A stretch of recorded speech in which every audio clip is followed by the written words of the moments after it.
प्राचीन भारतीय दर्शन, साहित्य, ज्ञान और संस्कृति का केंद्र रही है गंगा के तट पर बसी भगवान विश्वनाथ की नगरी काशी।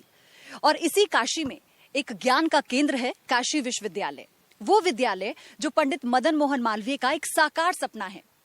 इस सपने के अतीत में जितनी उपलब्धियों के किस्से हैं, कहानियां हैं, उतना ही वर्तमान में चुनौतियों की बड़ी फहरिस्त है।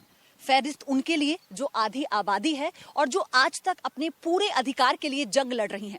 नमस्कार, मैं हूं आपके साथ पयोधी शर्मा और पिंक एक्सप्रेस का काफिला पहुंचा है वाराणसी यानी कि BHU। और मैं BHU में इस वक्त मौजूद हूं। मेरे साथ तमाम प्रोफेसर्स हैं, वहां की स्टूडेंट्स हैं जो अलग अलग डिपार्टमेंट से हैं, अलग अलग कोर्स कर रही हैं। इनसे समझने की कोशिश करेंगे क्या वाकई बदलाव आया है और क्या BHU में किस तरह की चुनौतियों का सामना ये महिलाएं, ये छात्राएं करती हैं। क्या लगता है बदलाव आया है? मैम, बदलाव तो बहुत से आए हैं, ऑब्वियसली आए हैं, बट मैम एक होता है आजकल आए जगह पे हम ईव टीजिंग फेस करते हैं। मतलब कहीं भी हम फ्रीली घूम नहीं सकते हैं। ऐसा क्यों हो रहा है? क्योंकि विमेंस की सिक्योरिटीज़ पे उतनी वर्क नहीं हो रही हैं, होनी चाहिए। आजकल बहुत सारे स्कीम्स चलाए जा रहे हैं 1090, बट कुछ लड़कियां आज भी डरती हैं, उसका यूज़ नहीं कर पाती हैं फ्रीली, क्योंकि कहीं ना कहीं फैमिली प्रेशर भी रहता है। अगर वो बोलती हैं कि मेरे साथ ऐसा हुआ, तो कहीं ना कहीं लोग फैमिली वाले बोलते हैं कि अरे नहीं, रहने दो, बात यहाँ तक जाएगी तो लोग सोचेंगे कि क्या क्या सोचेंगे। पहले तो समाज क्या सोचेगा, लोग ऐसा सोचते हैं। इनसिक्योरिटी सबसे बड़ा मुद्दा है। कहीं ना कहीं सोशल इनसिक्योरिटी होती है, कभी फैमिली का सपोर्ट हमारे लिए ज़्यादा हावी हो जाता है हम पर। तो मुझे लगता है इनसिक्योरिटी इज़ अ मेन बहुत इंपॉर्टेंट थिंग है, तो इससे लड़ना बहुत ज़्यादा ज़रूरी है। बिल्कुल। यहाँ पर इंजीनियरिंग की कोई स्टूडेंट है इस वक्त? हाँ, मैं आपसे जानना चाहूंगी, इंजीनियरिंग में भी जो छात्राएं हैं उनका रेशो कम है, ऐसा क्यों है? क्यों ये असमानता यहाँ पर देखने को मिल रही है? देखिए, ये असमानता कहीं ना कहीं खुद के घर से होती है। तो ऐसा होता है कि मतलब हमें इक्वालिटी के लिए लड़ना होता है। वो ऐसा होता है कि भाई ये बना हुआ है बेस की इंजीनियर्स जो हैं वो बॉयज़ होंगे और लड़कियां यूजुअली डॉक्टर्स या फिर आर्ट्स इसकी स्टडीज़ करेंगी। लेकिन मुझे कहीं ना कहीं ये भी लगता है कि अब काफ़ी पेरेंट्स बदल रहे हैं और काफ़ी सोच बदल रही है, और हमें इंडिविजुअली विमेन को खुद की अपनी सोच बदलनी है। खुद को ये दिखाना है कि हम चेंज चाहते हैं। बहुत बार हम लोग देखते हैं कि हमारा सोशल जो है हमें बहुत गफलत में रखता है।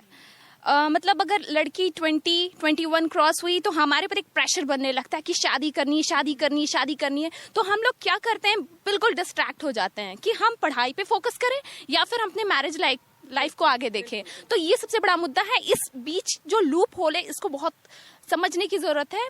एंड इसमें फैमिली सपोर्ट बहुत ज़्यादा ज़रूरी है। और अगर कोई लड़की बनना चाहती है, कुछ करना चाहती है, तो प्लीज़ उसे पूरी छूट दे, पूरी स्वतंत्रता दे। ये बहुत जरूरी है कि अगर आपको कुछ करना है, आपको कुछ बनना है, तो पहले आपको अपने आप को मजबूत करना होगा और अपने लिए फैसले लेना सीखना होगा। हम परिवार में जब होते हैं तो बहुत मुश्किल होता है कभी कभी हमारे लिए फैसले लेना, खासतौर पर महिलाओं के लिए, क्योंकि हमारे डिसीजन मेकर या तो हमारे पेरेंट्स होते हैं या हमारी सोसाइटी होती है। मेरा ये मानना है कि महिलाएं बहुत सशक्त है। जरूरत इस बात की है कि वो अपनी शक्ति को स्वयं पहचाने।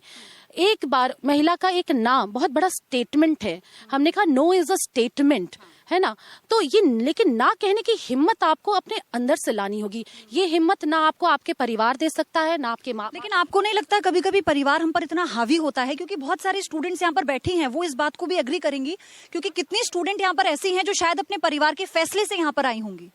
अगर बात करें ना लड़कियों की, तो मुझे ऐसा लगता है कि किसी महान इंसान ने कहा है कि लड़कियां पैदा नहीं होती है, बना दी जाती हैं। अगर बचपन से ही देखा जाए तो कान में पियर्सिंग करा लो, ये करा लो, तो बचपन से ये डिसाइड कर लिया जाता है कि तुम ये करोगी, तुम वो करोगी। बचपन में बाप के सहारे, जवानी में पति और बुढ़ापे में आपका बेटा का सहारा। तो ये हम पे जो मर्द जो हावी है, इसको कम करना पड़ेगा। बिल्कुल।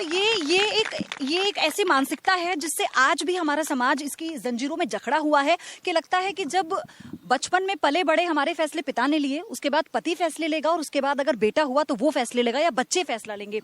लेकिन अभी जो स्थिति है यहाँ की मौजूदा, अभी हम कोर्सेज के बारे में भी बात कर रहे थे, आप सामाजिक कार्यकर्ता हैं, आप लगातार लड़कियों से संपर्क में रहती हैं, आप किस तरह का महसूस कर पा रही हैं? क्या आपने ऑब्जर्व किया है कि आखिर किस तरह की दिक्कतें हैं जो यहाँ पर लड़कियों को पेश आती हैं? जी हाँ, बिल्कुल। देखिए, सबसे पहले तो मैं कहना चाहूंगी कि अभी संसद में जो मुद्दा उठा था कि BHU में हॉस्टलर्स में जब एडमिशन होते हैं तो उसमें फॉर्म साइन करा जाते हैं लड़कियों से कि आप 8 बजे के बाद फोन नहीं इस्तेमाल करोगे, आप बाहर नहीं निकलोगे, आप लड़कों से नहीं मिलोगे। तो ये चीजें सिर्फ लड़कियों के लिए ही क्यों? और ये एक यूनिवर्सिटी है, यहाँ पे जब ये चीजें उठाई जाएंगी तो ये सवाल मैं ये लड़कियों से लेती हूँ, फिर मैं आपके पास आऊंगी। कितना जायज है ये कह देना कि आप नॉनवेज नहीं खा सकते, आप 9 बजे के बाद हॉस्टल से नहीं निकलोगे, या फिर आपके लिए फोन अलाउ आपको नहीं है? ये इस पर मैं आप लोगों की राय चाहती हूँ। आई थिंक मुझे लगता है जैसे लड़के सारे काम बिल्कुल फ्रीडम से करते हैं, लड़कियों को भी करने का पूरा अधिकार है। और हमारे ऊपर पहले से एक प्रेशर रहता है कि सवेरे जल्दी उठो, मतलब तुम सही रहोगे तो तुम्हारा पूरा परिवार सही रहेगा। एक बचपन से ही हम लोग में शिक्षा डाली जाती है कि ये करो, ये सही है, वो करो, ये सही है। तो बहुत ही एक बहुत कंफ्यूजन सा माहौल हम लोग के साथ रहता है। तो हम लोग अगर हम चाहते भी हैं कुछ करना तो नहीं कर पाते हैं। जैसे कि मैं कहना चाहूंगी, मैं अभी भी सबको आज़ादी नहीं मिली है। हम जैसे मेरे साथ ही है, अभी भी मैं बाहर निकलने से पहले 100 बार सोचती हूँ कि मैं खाना बनाऊं कि नहीं। मेरे घर से रोज मेरे मायके से मेरे भाई लोग कहते हैं कि क्या जरूरत है तुझे बाहर निकलने का, घर देख, बच्चे को देख, तू रोज रोज घूमती है, उससे तुझे क्या मिलेगा।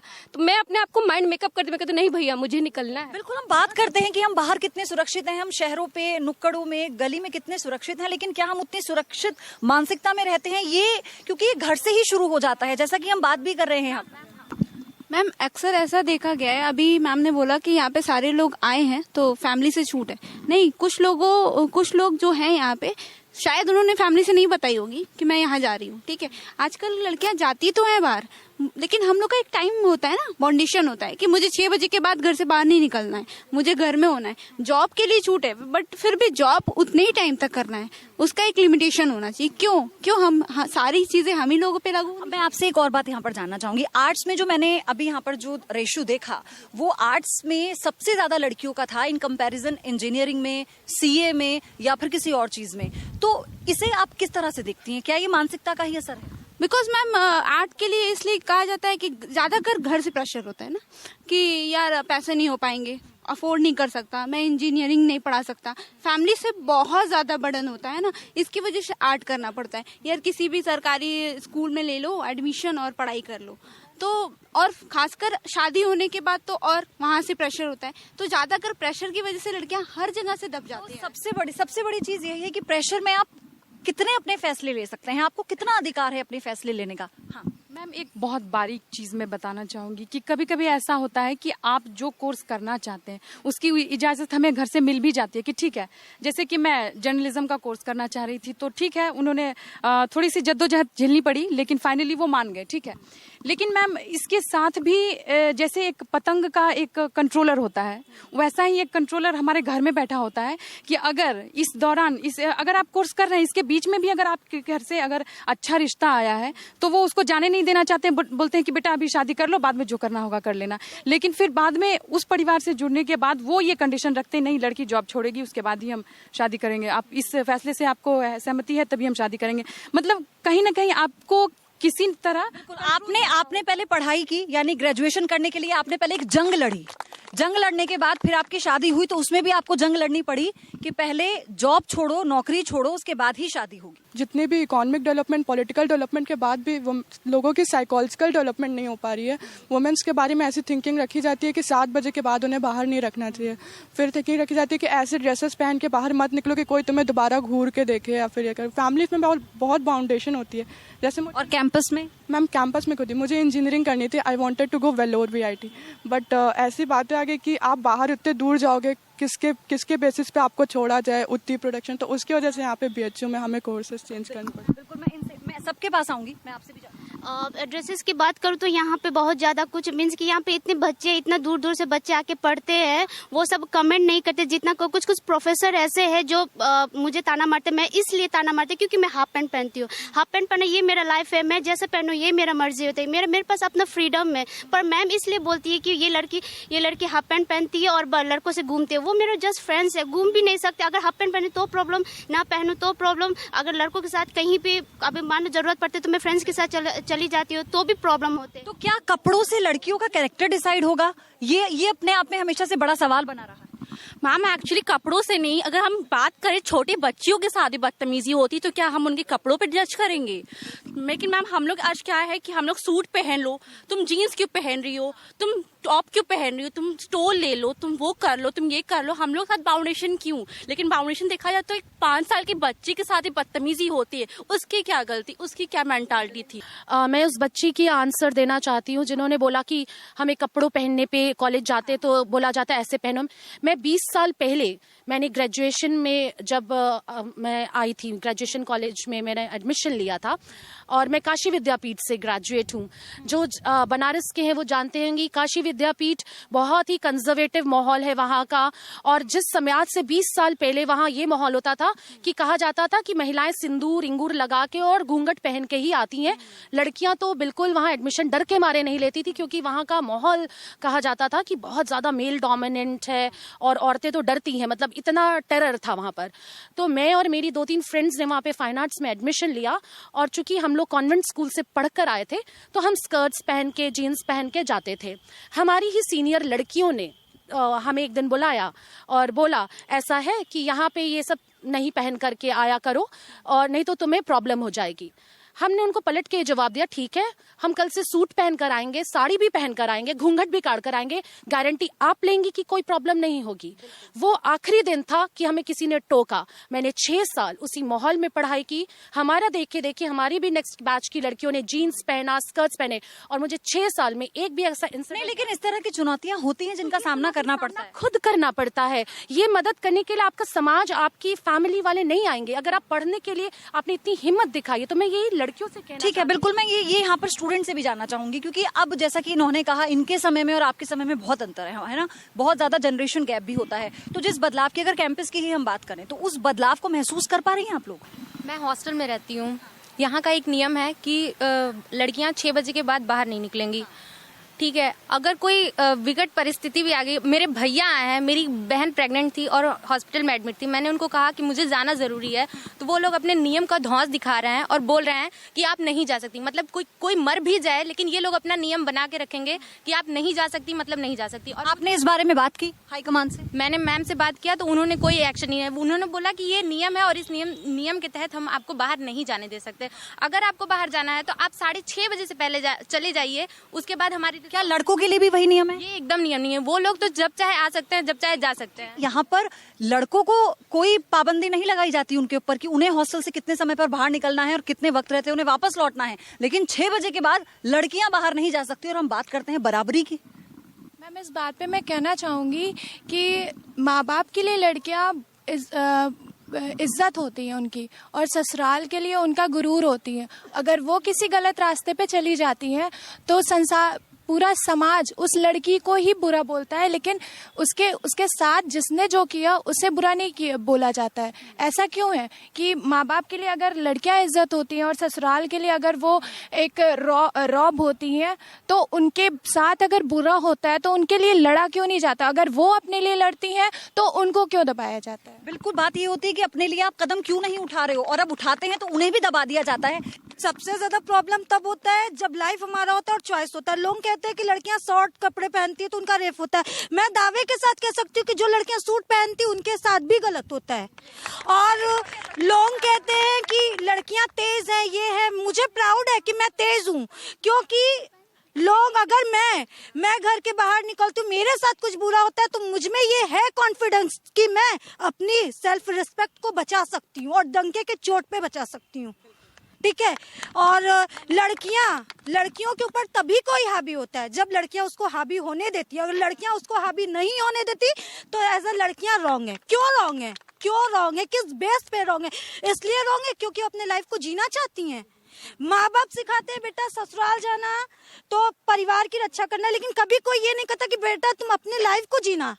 क्यों? हम लोगों की लाइफ सिर्फ इसलिए बनी है। चॉइस बहुत बड़ा मसला है कि आप क्या चाहते हैं, आपकी खुद की चॉइस क्या है। यहाँ पर भी कुछ और छात्राएं हैं जो कुछ कहना चाहते हैं। मैम, हमेशा ये बेटियों से ही कहा जाता है कि तुम ढके कपड़े पहनो, माँ बाप हमेशा ये कहते हैं, पर एक बेटे से यूं क्यों नहीं कहा जाता कि तुम अपनी नजरें नीची रखो?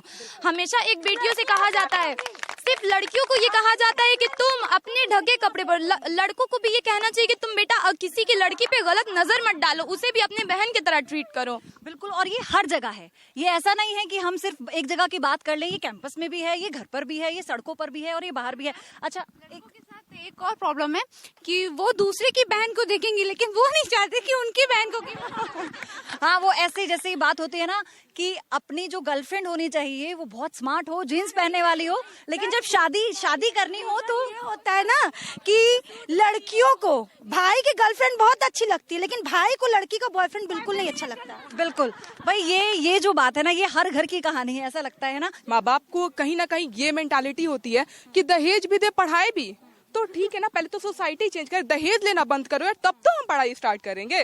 This is the fact ma'am. बिल्कुल, जब आज या तो पढ़ा लो या फिर दहेज दे दो। बिल्कुल, या तो पढ़ा लो और दहेज दे दो, पढ़ी लिखी लड़की भी दो और साथ में दहेज भी दो। मैम मैं कहना चाहूँगी, जैसे मेरी भी अभी 10 साल की बेटी है, तो मुझे परिवार वाले भी कहते हैं कि 16-17 साल की हो जाएगी, इंटर कर लेगी तो इसकी शादी कर देना, उसके बाद इसका पति इसको पढ़ाएगा। मतलब कि उससे पहले कहीं कुछ, और पति पर भी अपना बर्डन क्यों डालना जब हम खुद कर सकते हैं। तो इसलिए मैं अपनी बेटी को लेकर मैंने फैमिली अलग 1.5 साल पहले मैंने क्या कर, मैंने कहा नहीं, जो चीज मेरे साथ हो, मेरा बाल विवाह हुआ है और मैंने उस चीज को बहुत ज्यादा झेला है। मैं 4 साल डिप्रेशन की पेशेंट रही हूँ, एम्स में मेरा इलाज, इसलिए मैं अपनी बेटी को लेकर अलग हुई कि नहीं, मैं उसके साथ वो नहीं होने दूंगी जो मेरे साथ हुआ। तो हिम्मत ही है जिसे बिल्कुल अप्रिशिएट किया जाना चाहिए। मैं पहले साइंस लेकर पढ़ रही थी, देन मेरा इंटरेस्ट लेकिन आर्ट्स में था, ये मैथ्स कम्युनिकेशन एंड जर्नलिज्म में। तो मेरे फादर ने मुझे बहुत डांटा, बहुत गुस्सा भी हुए कि तुम आर्ट्स में क्यों जा रही हो। तो लेकिन मेरा जो मन था, मैंने ये कोर्स लिया। तो हर लड़की को अपने चॉइस के लिए थोड़ा आगे आना पड़ेगा। लोग कहते हैं कि औरत जात को, लड़की जात को चुप रहना चाहिए, वो पाँव की जूती होती है। क्यों होती है? किसी के बेसिस पे हमारी अपनी लाइफ नहीं टिकी है। पाँव की जूतियाँ तो, पाँव में जूतियाँ तो हम पहनते हैं, वो भी वैरायटी की। हाय, आई एम गजाला, मैं मुस्लिम फैमिली से बिलोंग करती हूँ। ये चीज़ तो है मुस्लिम फैमिली में कि लड़कियां को बाहर निकलने नहीं दिया जाता है। क्यों? बहुत लड़कियां चाह के भी नहीं कुछ कर पाती हैं, लेकिन अब तो बदलाव आया है कि कम से कम बीए कर लेती हैं, लेकिन उनके अंदर लॉट्स ऑफ क्वालिटी रहती है, लेकिन वो समाज को दिखा नहीं पाती है। लेकिन मैं यही कहूँगी कि मुस्लिम फैमिलियों को फ्रीडम देना चाहिए ताकि वो भी अपनी क्वालिटी लोगों के सामने पेश कर सके।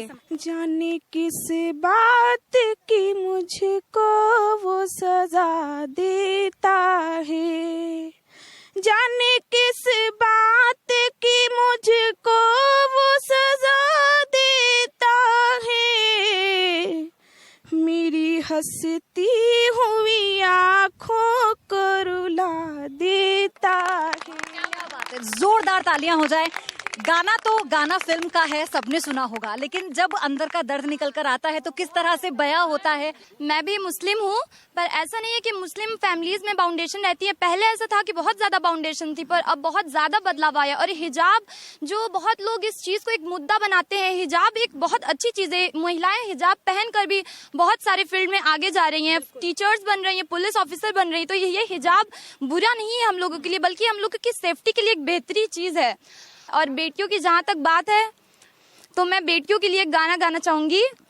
बाबुल प्यारे सजन सखारे सुनो मेरी मैया, बोझ नहीं मैं किसी के सर का, ना मझधार में नैया, पतवार बनूंगी लहरों से लड़ूंगी, अरे मुझे क्या बेचेगा रुपैया, हो अरे मुझे क्या बेचेगा रुपैया, हो। वेल डन, बहुत खूब, जोरदार तालियां एक बार, क्योंकि जितना जोश है परेशानियां भी हैं, लेकिन सब अपनी अपनी बातों को रख भी रहे। जो अगर हम छात्राओं की बात करें समावेश की राजनीति में, यहाँ पर अगर कैंपस की बात करें तो भी बहुत अच्छा रेशो नहीं रहा है। जी हाँ, राजनीति में तो अभी भी हम देख सकते हैं, वर्तमान वाले इलेक्शन जो है, स्टेट इलेक्शंस, उसमें भी देखने को मिल रहा है कि दुर्भाग्यपूर्ण है। मेरी भी अपेक्षा है कि राजनीति में महिलाओं की भागीदारी और बढ़ चढ़ कर आए। एक राजनीति और दूसरा डिफेंस। मैं ये भी देखती हूँ कि आर्मी है, एयरफोर्स है या नेवी है, इसमें 2 महिलाएं 3 महिलाएं बहुत बड़ी उपलब्धि हम मानते हैं। नहीं, ये उपलब्धि नहीं है, ये कोई उपलब्धि नहीं है। जब हम बराबरी की भागीदारी करते हैं तो क्यों सरहद पे मरने के लिए खाली पुरुष जाएगा? क्यों एक सैनिक खाली किसी के घर का बेटा होगा, किसी का पति होगा? क्यों कोई महिला ये हिम्मत नहीं दिखा सकती? हम अपने कंफर्ट जोन से बाहर क्यों नहीं आ रहे हैं? बिल्कुल, क्योंकि हम अपनी जो हालत है उसके लिए हमेशा पुरुषों को भी दोष नहीं दे सकते हैं और हमें खुद लड़ना होगा। कहते हैं कि शारीरिक रूप से महिलाएं कमजोर होती है। मैम आपको याद होगा ओलंपिक, रियो ओलंपिक, उसमें हमारे पूरे देश का मान बढ़ाया था, इवन इज्जत बचाया था। मैम ऐसा लग रहा था कि एक भी ओलंपिक मेडल इंडिया के हक में आएगा या नहीं। उस समय पीवी सिंधु, साक्षी मलिक और इवन वो जिम्नास्ट जो है दीपा कर्माकर, उन्होंने अपने देश का नाम मान बढ़ाया था। और मैं महिलाओं के बारे में मैं कहना चाहूंगी कि अगर वो अपने दिल से आवाज निकालेंगी तो वो कुछ भी कर सकती है। मैम अरुणिमा सिन्हा, जिनका एक पैर नहीं है और एक पैर में थोड़ा डैमेज है, फिर भी वो मैम एवरेस्ट पे चढ़ी। ये मैम बहुत हिम्मत की बात है। और उसके ऐसी कई अदाकारा भी हुई हैं हमारे यहाँ, हमारे देश में, जो किसी ना किसी तरीके से संघर्ष करके आगे निकली हैं और बहुत सफलता उन्होंने हासिल की है। और सबसे बड़ी बात यह है कि फिर चाहे शिक्षा हो या फिर डिफेंस हो या फिर कोई और फील्ड, बात सिर्फ समानता की है। अगर अधिकार सबको बराबर मिलेंगे, मौका सबको मिलेगा, तो सब अपने आप को प्रूव करेंगे कि उनमें भी काबिलियत है। इस पेशकश में फिलहाल इतना ही। मुझे दीजिए इजाजत और आप देखते रहिए न्यूज स्टेट।